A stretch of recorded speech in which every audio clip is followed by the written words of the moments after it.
Hey everyone, welcome to Unique Ways with Thomas Gerard, an audio podcast. Got a really great guest on today. She's interested in service design, complex systems, post-capitalism, and dancing. And she's shared her work on designers as the new cartographers at Service Experience Conference, Midwest UX, and the Service Design Network Global Conference. Please join me in welcoming Linn Vizard. Welcome. Thanks for having me. Are you ready for 20 questions? Yeah, I'm excited. Let's do it. Great. Question one. Tell me a little bit more about yourself. What do you do? Of course. So I'm Lynn. I am the founder of a service design consultancy called Made Manifest. We're based in Toronto, Canada. And a lot of the work we do is really around our mission to make services better for Canadians through the tools of service design.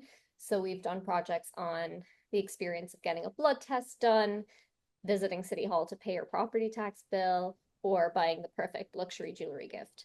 So that's the kind of consulting agency side.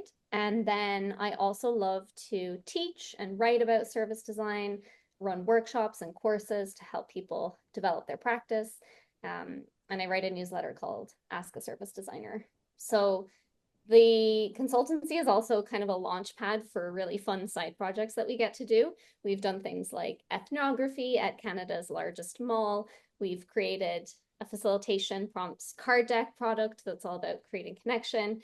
And actually, my all-time favorite project, we created an ice cream flavor that's in rotation at a local Toronto ice cream store. So yeah, that's a couple kind of things of about myself and what I do.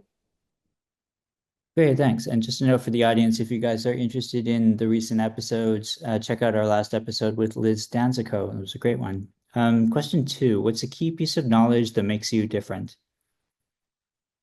Yeah, I feel like this was such a tricky question, and I thought a lot about, kind of being things like being a third culture kid. I was raised in Ireland, but my mom is from Sweden and my dad is from Northern Ireland, so the UK, technically. And so I thought a bit about that, but then I think really what also came to mind of having kind of experienced and lived in different cultures or between cultures was really that I have dedicated my career to specializing in service design and building out a very niche and focused practice in this area in Canada.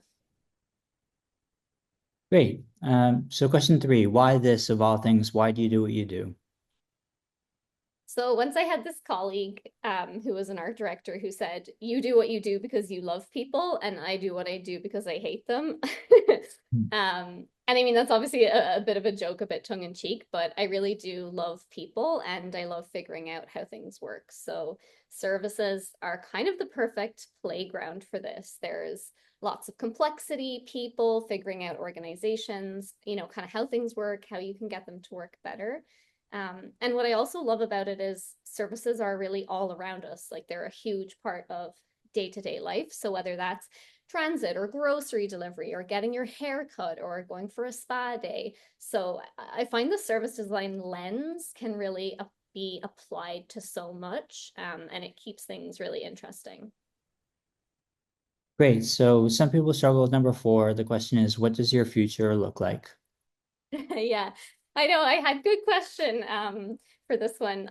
I mean, I think for me, right now, more of the same. I'm really in a phase of really building out Made Manifest, continuing to get to do great work with great team members and great clients, doing some of those side projects like I talked about, and then continuing to write about and explore and be in dialogue around service design as a practice. So whether that's speaking at conferences or writing the newsletter or running courses, um, I think that's sort of going to continue to be the phase of life that I'm in for the next little while at least. Great. And five, we say, is unique to this show. The question is, let's talk about location. How does the notion of place play into what you do? Yeah, I love this question. I think I heard once this idea that, we become a little bit like the places we live and they become a little bit like us. So there's definitely that like interplay. And I think place and community is so important. I came to Toronto in 2012, so it's been a long time now. And I think what's kept me here is It's an incredibly diverse place. I think 250 nationalities, 190 languages, something like that, which plays into, culture, food, the types of people you meet. But importantly for me, as I mentioned, kind of feeling like I was this third culture kid or growing up between cultures, it's really easy to feel like you belong because people are from everywhere. And then what I would say into how that plays into what I do, there's a really fantastic design community here. And a lot of our clients and work and projects are, Toronto founded companies, um, or Canadian companies. So it's been amazing to build a business that really is tied to, this city and this country. Great. So six. If you had to start from the beginning, what advice would you give your former younger self? Yeah, one that comes to mind is around trusting your gut more. Hmm. I think perseverance, sorry, and determination are like really great things, especially at the start of a career when it can feel so hard to kind of get started, get your foot in the door. But they can also mean that you stick things out that aren't the right fit for longer than you really should. And maybe in hindsight, you kind of think, oh, maybe I could have taken some of those leaps sooner, or, maybe I could have trusted my gut a bit more. Um, and then the other one I would say is just making sure you cultivate an identity outside of your work. I think in that first chunk of career, I was so focused on building a design career. Everything was design, my social circles, my downtime, what I read, what I listened to. Um, and you sort of wake up at some point and think, wow, like who am I outside of this? And so I think making sure you don't lose sight of cultivating hobbies and joys and identity outside of your work is really important too. Great. And what's a day in your life like? Yeah, so right now it's pretty routine. I have quite a small kid. So, you know, wake up, hang out with him, do the morning routine. I like to get out to the gym, ideally 1 or 2 mornings a week if possible. And then, yeah, important parts of the routine, get 30 to 40 grams of protein at breakfast. And then it's essentially, a lot of meetings, being at the desk, ideally on a dream day, some thinking and writing time, some great conversations, working with my team. And then it's time to go pick up the kid and do the evening, right? Like playground, library, dinner, bath, bed.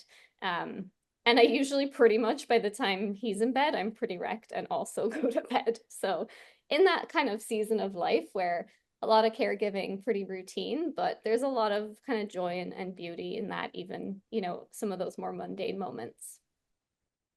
Great. And eight is about lifelong learning. It's a popular topic. How do you stay up to date? Yeah, definitely through podcasts I love. I listen to a wide variety of topics and content. I really like economics podcasts, like economics of everyday things. Of course, design podcasts as well is fabulous. Thomas, you've had some incredible guests, so definitely been digging through the archive as well. Um, Also reading, books, particularly design books, and I've been trying to read a bit more fiction. And then mostly through community, right? Through going to conferences, going to meetups, talking to people about what they're into, what's on their mind. I'm in a couple Slack groups as well, so that'll expose me to maybe different topics or content. Oh, and newsletters. I do love a good email newsletter as well. Great. And nine is about tools. Do you use both digital and analog tools? Yeah, definitely. So I'm a massive notebook person. Um, I still, I feel like for some people this must sound terrible, but basically manage my to-dos in like manually in a notebook checklist. I've just always done it that way and haven't found the kind of return on investment on a digital tool worth it. Um, I have to do deep thinking work on paper. So whether that's, kind of sketching things out, mind mapping, post-its, that's often where I'll do my kind of deeper thinking work. And then, of course, I would say the kind of day-to-day digital tools are pretty standard. We're on G Suite, a lot of collaboration in, Drive and collaborative docs. We use digital whiteboards like Miro and Mural. Um, I'd say those are some of the kind of main ones, and then some kind of research, recording, and transcription tools like, Dovetail or Condense or different things like that. Great. And halfway number 10, how do you deal with work life or life work balance? Yeah, I feel like this is so hard. Um, I heard Adam Grant once talk about integrators and segmenters when it comes to work life kind of balance. And so integrators kind of blur the line between work and home, and segmenters prefer separate times and spaces. And I guess at the time it was kind of in the context of the pandemic and remote work kind of forcing segmenters to integrate more. And if I remember correctly, segmenters actually tend to be happier because they have sort of clear cut boundaries. But as an entrepreneur, as someone with a young child, I feel like, and as someone who works predominantly remotely, I'm definitely on the kind of integrator side where right now sometimes it just feels like a bit of a messy, kind of a messy blob. Um, what I will say though is, some of the things we've tried to do within Made Manifest to support better kind of work life balance is we did a kind of a trial run and over time prototyped working a 4-day work week pattern.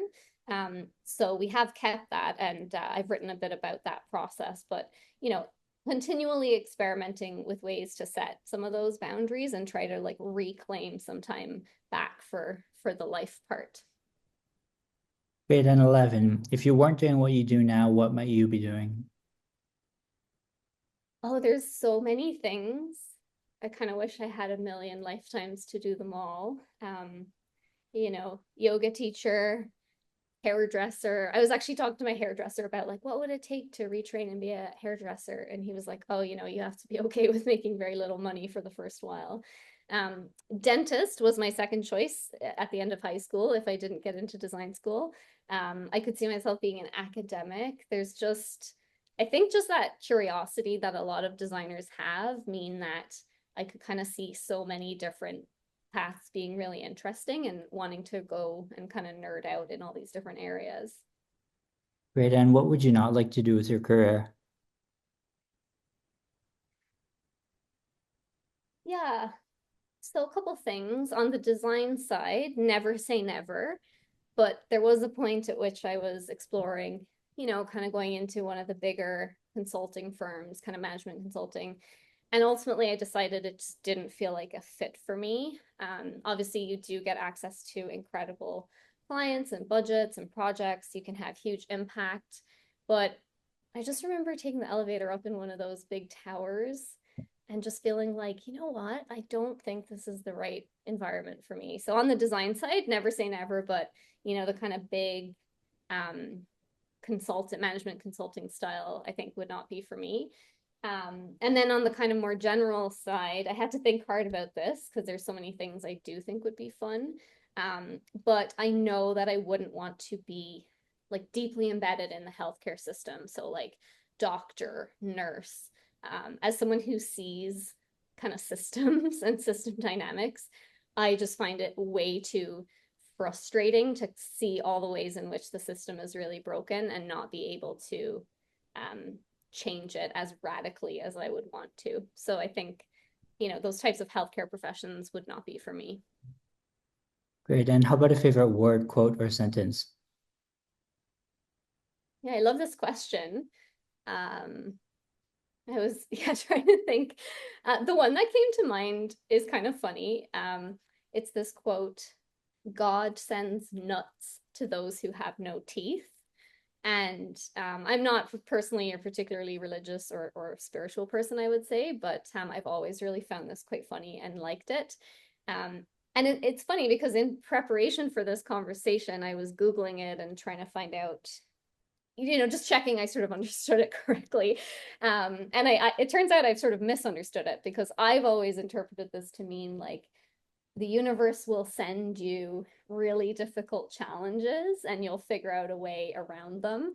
But what it actually meant when I looked into it was more around kind of being sent things that you opportunities that are too late for you to enjoy. But I'll keep my interpretation. I still think it's pretty funny, and I like that one. Great. And how about a least favorite word, quote, or sentence?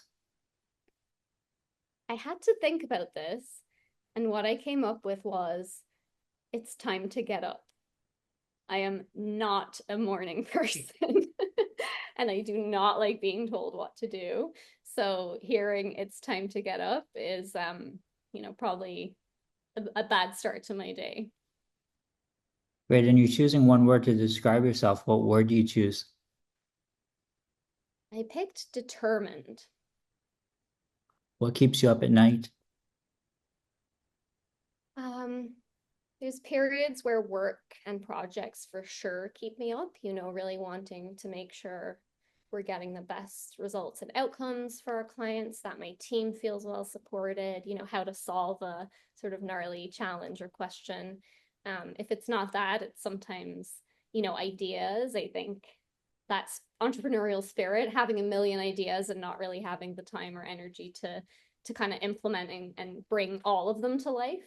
And then some of the more, anxiety inducing ones are thinking about, you know, what does my kids' future and humanity's future look like with the climate crisis, some of the more challenging things that are going on politically, all of those things, can sometimes keep me up.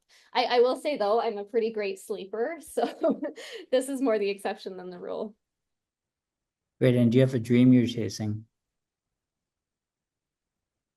Yeah, on a personal level, kind of going back to the work life question, I'd love to figure out ways to have more time for movement.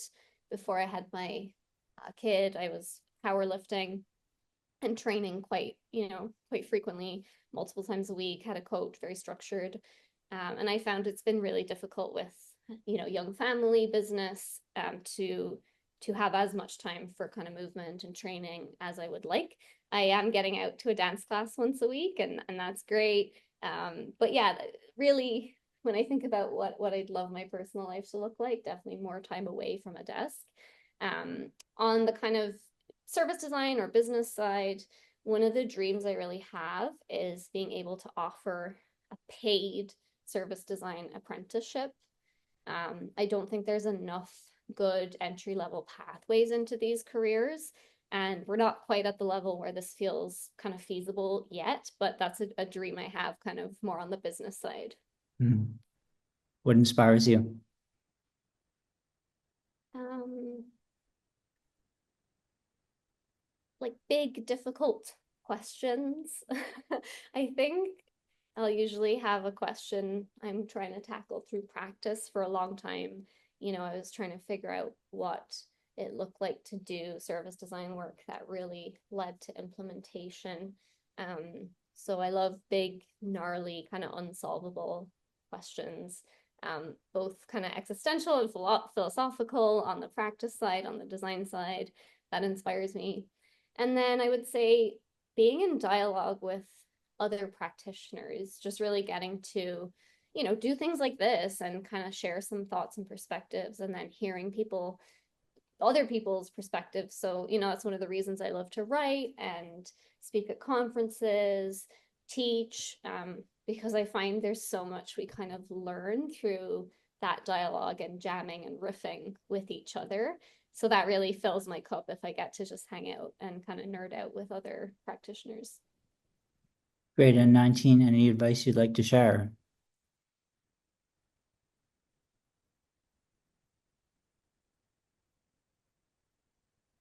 Yeah, I think maybe something just around, self-compassion and kind of taking it easy on yourself.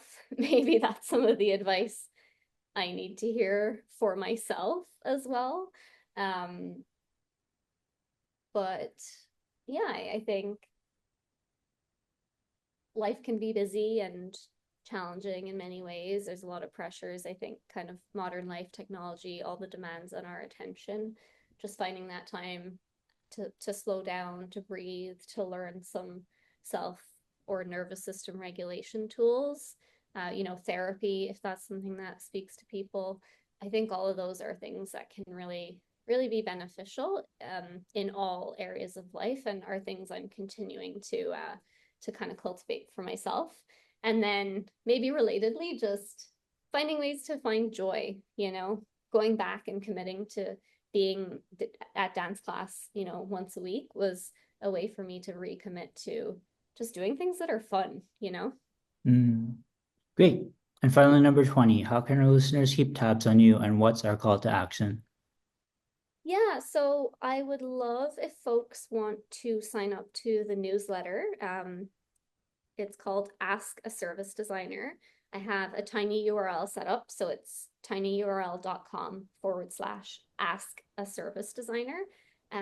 It's a monthly-ish newsletter where I write about service design practice. Sometimes there's a video of me dancing in there. I'll share service design events and jobs, and also just little tidbits of what I'm into, what I'm inspired by, things like being on this podcast. So that's a really good place if you kind of want to keep in the loop. Great. Well, thanks so much for joining today. We really wanted to start to incorporate service design and scenario we don't have yet in the show. So big thank you for having you on the show today. Yeah, it was my pleasure. I was so honored to be invited among a really wonderful set of guests, and always happy to chat service design. So thank you so much. And I look forward to continuing to listen to the podcast. Thanks.